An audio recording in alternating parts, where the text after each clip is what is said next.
I don't know how else to say it beyond, get caught trying. I'm AJ Tibando, and this is my moment of clarity.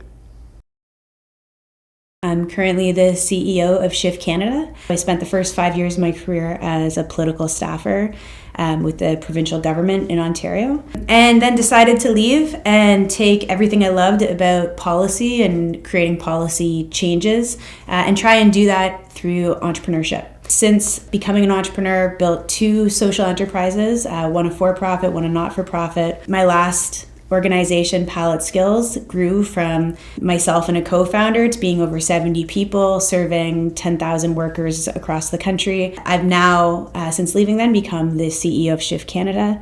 And Shift is a super exciting organization. We're a charity focused on helping Canada become a more bold thinking and entrepreneurial place. Most people think that you're courageous because you're not afraid.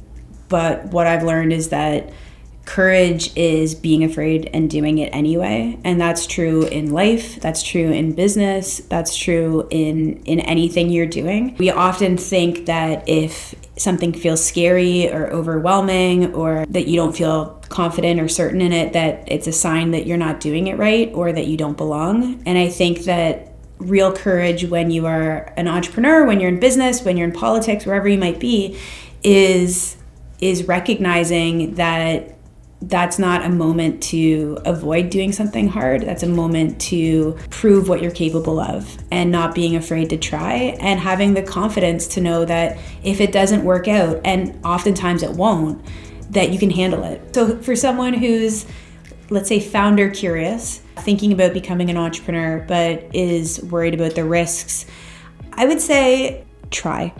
I don't know how else to say it beyond, get caught trying. It might not work out, but you'll always regret it if you don't put the effort in and give it a shot and see what you can do. Don't put too much pressure on yourself at the beginning that, it's got to look like this or look like that. A big part of the startup journey is the discovery of not just who wants to buy your product, but what your product is really going to be, what your business is really going to be.